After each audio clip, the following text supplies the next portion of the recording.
You know that feeling when someone needs you so badly that you cannot leave. When their pain becomes your pain.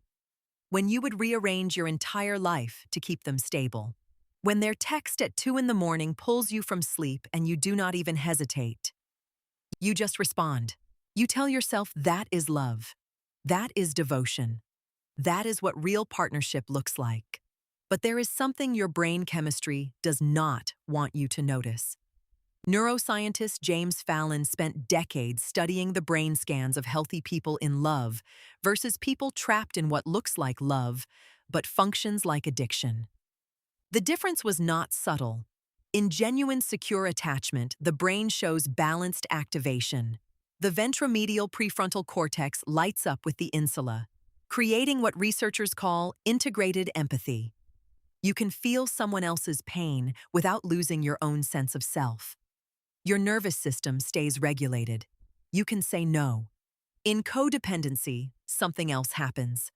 The amygdala, your threat detection center, goes hyperactive. But it is not triggered by actual danger. It is triggered by the possibility of abandonment. And that distinction matters, because when your amygdala is running the show, it hijacks your reward system. Every time you sacrifice something for the other person, your brain floods with dopamine and oxytocin. You feel needed, essential, alive. It feels like love because your neurotransmitters are screaming that it is. Your body does not know the difference between healthy bonding and psychological entrapment. This is where most people get trapped without ever knowing the cage exists. The relationship where you cannot leave because they might fall apart. That is not a love story. That is a hostage situation where you are both the hostage and the guard. And the cruel part is that your own neurochemistry is holding the key.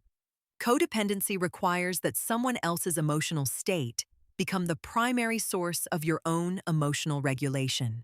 It requires that you abandon your own nervous system's signals and sink entirely to another person's internal weather. When they are anxious, you become anxious. When they are stable, you relax.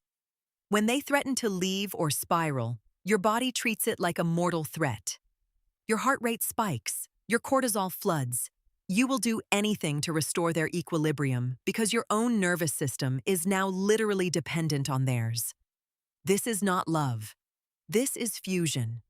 Fusion feels like love because we have been taught to confuse intensity with depth. Secure love is actually characterized by something called differentiation. You can be close to someone and still have your own thoughts, your own body, your own sense of where you end and they begin. In codependency, that boundary does not exist. The mechanism that hooks people often traces back to childhood. If you grew up with a parent whose emotional state was unpredictable, your developing brain learned something crucial for survival. It is your job to read this person's emotions and regulate them. Your nervous system literally wired itself around the task of managing another adult's emotional state. Then you grew up, and you found someone who felt familiar. Maybe they had similar emotional volatility, or they showed you intense attention at first, what is called love bombing, which your nervous system recognized as finally mattering enough to save someone. And the dopamine hit is real. Your brain is not lying to you. It is just confused about what it is actually bonding to. Codependency is often a dance between two people with different wound patterns. One person learned to abandon themselves. The other learned to unconsciously punish people for leaving. One learned that love means dissolving. The other learned that love means possession. When these patterns meet, they create a feedback loop so powerful it literally restructures both people's brains. The neural pathways strengthening every time you sacrifice, every time you ignore your own needs, every time you stay despite what your body is telling you. Those are not signs of depth. They are signs of dependency. Your brain is getting rewarded for self-abandonment, and codependency often masquerades as morality. You stay because it is the right thing to do. You do not leave because you are not a quitter. Our culture has sanctified these behaviors, celebrating the person who never gives up, lionizing sacrifice, as the highest form of love. So when you are trapped in codependency, you have a built-in justification. You are not being manipulated. You are being noble. The pivot point usually comes when you realize the other person's emotional state is still unstable despite everything you have given.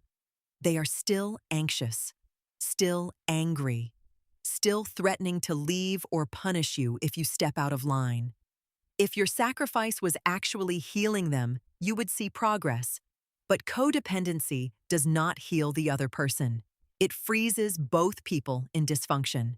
You are not helping them become more independent. You are making them more dependent. And when you finally try to leave, when you start re-establishing boundaries and recovering your own sense of self, the other person often escalates. They might threaten self-harm. They might call you selfish. They might have a crisis right when you are trying to separate. And because your nervous system is still wired to perceive their threat as your threat, you go back. Because the withdrawal is real. Your dopamine levels drop. Your oxytocin crashes. You are going through neurochemical withdrawal from a person, not a substance.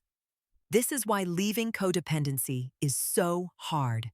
You are not just leaving a relationship. You are rewiring your nervous system. You are unlearning the survival strategy that kept you alive as a child.